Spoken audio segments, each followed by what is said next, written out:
সবাই রিজস্ট্রির আরও একটা নতুন ব্লগ ভিডিওতে আপনাদেরকে অনেক স্বাগত জানাই। চলুন আজকের ব্লগটা শুরু করা যায়। হে এভরিওয়ান, তো সকালবেলাতেই তোমরা দেখতেই পাচ্ছ এখানে আমি রেডি হয়ে নিয়েছি। আর তোমাদেরকে তো যেমনটা বলেইছিলাম আজকে আমার সোনা পাপার হ্যাপি বার্থডে মানে জন্মদিন, তো সেই উপলক্ষে আমরা যাচ্ছি একটুখানি দক্ষিণেশ্বরে পুজো দিতে। তো ঘুম থেকে উঠেই স্নান টান করে রেডি হয়ে নিয়েছি আর পাপাকেও রেডি করিয়ে দিচ্ছে ওর পাপা। তো এখন বাজে ঘড়ির কাঁটায় পুরোপুরি 9:30 বাজতে যায়, এখন অবধি বাজেনি। তো চলো এখন আমরা সবাই মিলে যাই আর তোমাদের সাথে আজকে পুরো দিনের ব্লগটা শেয়ার করব। তো আজকের ব্লগটা কিরকম লাগলো না লাগলো তোমরা অবশ্যই কমেন্ট করে জানিও। তো চলো বেশি কথা না বলে এখন যাওয়া যাক। আলো তো দেখতে পাচ্ছে না। এখানে কিন্তু আমরা পৌঁছেই গেছি দক্ষিণেশ্বরের। এখন কিন্তু বাজে সকাল 10:30টার মতন।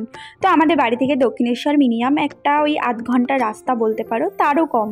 তো দেখো এখানে মায়ের মন্দিরে চলে এসেছি আর সকালবেলাতে গিয়েই মানে অজস্র লোক তখন পুজো দিচ্ছে, কেউ কেউ আবার পুজো দিতে যাচ্ছে। ছেলেকে কিন্তু এখানে মায়ের মন্দিরটা দেখাচ্ছিলাম আর ওর পাপা আর আমি বলছিলাম ঠাকুর নন করো, ঠাকুর নন করো। তার জন্য কিন্তু মাথায় হাত দিয়ে ঠাকুরকে একদম প্রণাম করে নিচ্ছি।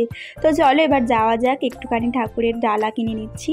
তো এখানেই দেখবে লোকাল অনেকগুলো স্টোর আছে, সেখান থেকেই কিন্তু কিনে নিয়েছিলাম। তো এখানে দেখো এখানে টিকিট কাউন্টার আছে, তোমরা ব্যাগ পত্র ফোন সব কিছুই জমা দিতে পারবে। আর এখানে কিন্তু আমাদের পুজো দেওয়া হয়ে গেছে, পুজো দিয়ে আমরা বেরিয়ে চলে এসেছি। আমি এখানে তোমাদেরকে বলছিলাম যে খুব সুন্দর দর্শন হয়েছে, মায়ের মুখটা খুব ভালো করে দেখতে পেরেছি, কিন্তু তারপরে খেয়াল করলাম যে একটু গান চলছিল, যেহেতু ওখানে কপিরাইট ক্লেম চলে আসবে সেই কারণে ভয়েস ওভার দিয়ে দিলাম। তো খুবই ভালো দর্শন হয়েছে, একদম শান্তশিষ্টভাবে মায়ের মুখটা দেখতে পেরেছি। আর আজকে মানে আমরা ওখানে অনেকক্ষণ দাঁড়াতে পেরেছি, যেহেতু ভিড়টা একটু কম ছিল। তো যেহেতু সকালের দিকে গেছিলাম ভিড় কিন্তু কম ছিল, কিন্তু যখন পুজো দিয়ে বেরিয়েছি আস্তে আস্তে কিন্তু ভিড়টা বাড়তে থাকে। আর চলো তোমরা কিন্তু এখানে আসতেই পারো, খুব ভালো লাগবে তোমাদের তোমরা যখন এখানে আসবে। আমার ছেলে তো মানে একটুও কোলে থাকবে না জানো, ও হাঁটবে। আর দেখো খালি পায়ে, কারণ মন্দিরের ভেতরে যেহেতু ঢুকেছিলাম সেই কারণে ও খালি পায়ে ছিল। তারপর একটুখানি কচুরি আর ছোলার ডাল খেয়ে চলে এসেছি বাড়িতে, কারণ বাড়ির এবার কিন্তু পরপর কাজ আছে। বাসি বিছনা না তুলেই চলে গেছিলাম, এত দেরি হয়ে গেছিলো, কারণ এসে তো ছেলের জন্মদিনের আয়োজন করতে হবে। তার আগে কিন্তু আমি এখানে আমার ছানাগুলোকে খেতে দিয়ে দিচ্ছি।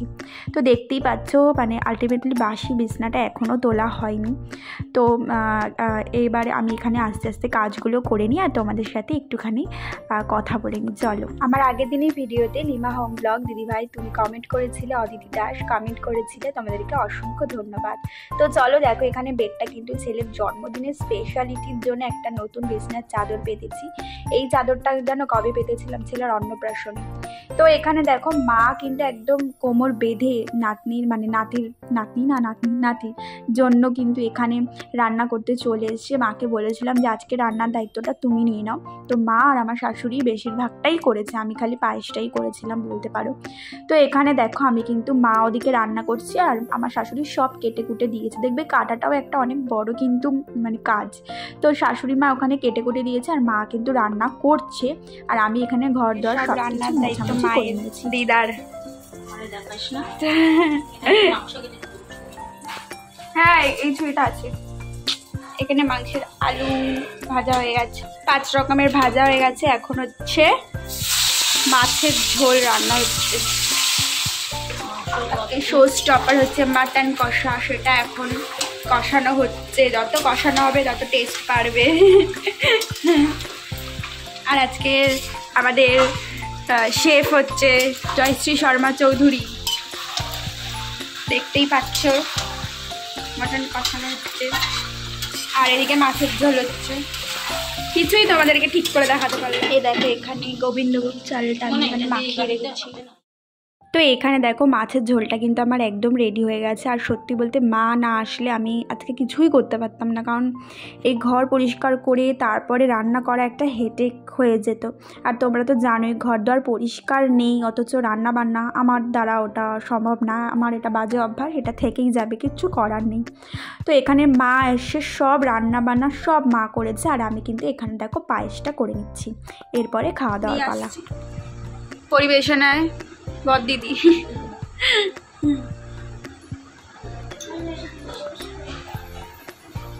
এখানে মৌরানি খুব সুন্দর থালাটা মানে সাজিয়ে দেয়, তো ওকে তার জন্য বললাম তো একটু থালাটা সাজিয়ে দে। তো এখানেও দেখো সব কিছু থালাটা সুন্দরভাবে সাজিয়ে দিচ্ছে, ইভেন সবটাই ও সাজিয়ে দিয়েছে। তো দেখো সবটাই ও করে দিয়েছে। দিদি বলে কথার পর দিদি বলে কথা, কিছু তো ভাইয়ের জন্মদিনে করতেই হবে। আর সব থেকে মজার বিষয় মাম্মামের ভাইকে আশীর্বাদ পায়েস খাওয়ানোটা সব থেকে কিউট, তোমরা একটু দেখো। আজকের আয়োজনে তো ছিল ভাত, পটল ভাজা, ভেন্ডি ভাজা, কুমড়ো ভাজা, বেগুন ভাজা, তো আর ছিল হচ্ছে মাছের কালিয়া, ডাল, মাটন কষা, চাটনি, পায়েস। পাঁপড়টা করতে একদম ভুলে গেছে জানো তো।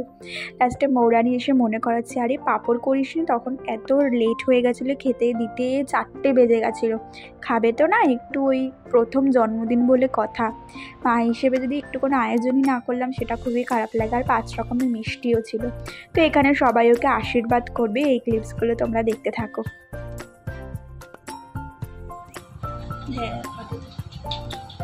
তুই তো বস দাঁড়িয়ে দাঁড়িয়ে বাবা বসো, দাঁড়া দাঁড়া হবে।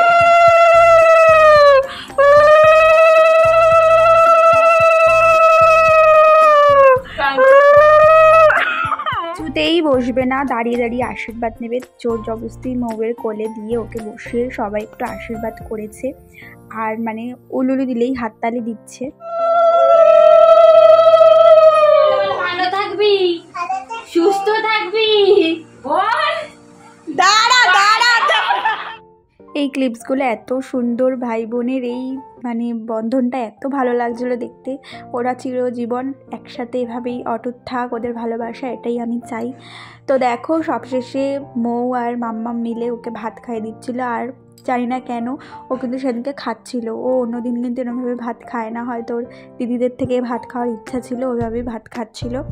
তো চলো এখানে দেখতেই পাচ্ছ, এরপরে মা আর আমি মিলে সব বাসন সব ধুয়ে রান্নাঘরটা কিন্তু একদম টিপটাপ করে পরিষ্কার করে নিয়েছি। এই রান্নাঘরটা যা হালত ছিল একদম খারাপ। তো এবার দেখা হবে তোমাদের সেটা আবার সন্ধ্যেবেলা। দেখো ছেলেকে এখানে রেডি করেছি, আর আমার 2 বান্ধবী আর ভাই এসেছিলো আর তার মেয়ে এসেছিলো। তো এরা মিলেই, আর মা আর বর্দি ভাই আর আমার মা আর আসেনি সন্ধ্যেবেলা। Happy birthday to you, happy birthday to you, happy birthday dear Buglu বাবা, হ্যাপি বার্থডে টু ইউ। হাততালি।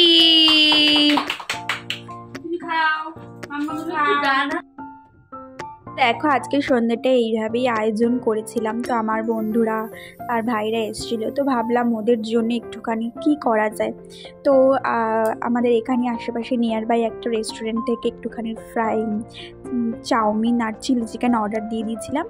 তো এই ছিল আজকের সন্ধ্যেটা, বেশ মজা করে আমার ছেলের জন্মদিন। এখন আমার অবস্থা, my current situation this. Moon cookie Mou Rani, মোর একটাই পোজ এরকম। দেখতেই পাচ্ছ আমাদের আরও একটা ক্ষুদের সদস্য, পেখম সোনা, আমি নাম দিয়েছি ওর পেখম। আর তোমাদেরকে বলছিলাম আমি কালকে যে বাবা যে গিফটটা দিয়েছে ওটা তোমাদেরকে দেখাবো। তো এটার একটা সাউন্ড হয়, সাউন্ডটা দিচ্ছি না কপিরাইটের জন্য। তো ছেলে তো মানে ওর এটা ফেভারিট খেলনা হয়ে গেছে এখন, খুব খুব খুশি হয়েছে বাবার এনে দেওয়া এই ছোট্ট একটা গিফট, কিন্তু ওর কাছে আকাশ সমান মানে ভালোবাসা এই গিফটটা। আর গিফটটা খুবই কিউট, একটা মাঙ্কি বারবার এরকম উলট পালট হচ্ছে, উলট পালট, দেখতেই পাচ্ছ ওর রিয়াকশানটা কতটা খুশিও। তো চলো বন্ধুরা আজকের ব্লগটা এরকমভাবেই খুশি দিয়েই শেষ করলাম। আমার ঘরে আজকে চাঁদের হাট বসেছিল, খুব মজা করলাম আজকের দিনটা। আজকের ব্লগটা এইটুখানি, সবাই খুব ভালো থেকো, সবাইকে ভালো থেকো, টাটা, টেক কেয়ার।